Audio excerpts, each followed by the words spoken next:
Мероприятие, организованное Торгово-промышленной палатой Абхазии, приурочено к созданию Ассоциации женщин-предпринимателей Абхазии при ТПП.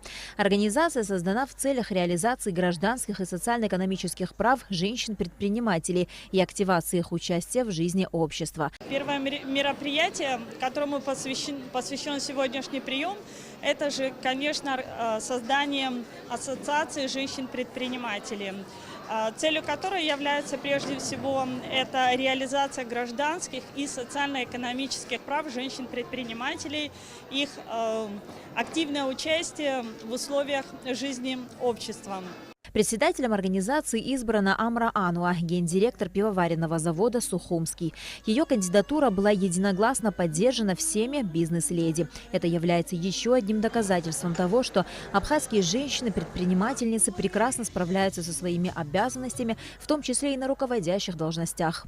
Приятно, что в бизнесе и в развитии нашей экономики очень много женщин, которые занимаются не только крупным бизнесом, но и малым и средним. А мы, отвечая за развитие предпринимательства в республике, можем с уверенностью сказать о том, что все-таки развитие малого и среднего предпринимательства именно началось с женщины.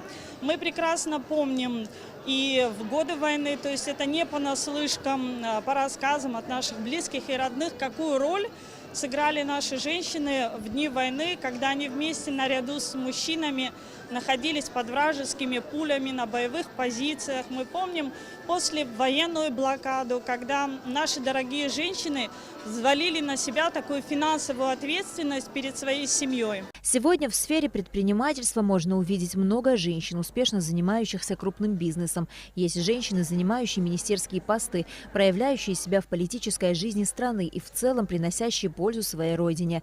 Торгово-промышленная палата организовала данное мероприятие, чтобы еще раз подчеркнуть ту огромную роль, которую играет женщина в семье, в обществе и в целом в республике. На Лакове, Беслан Чинжерия, Абхазское телевидение.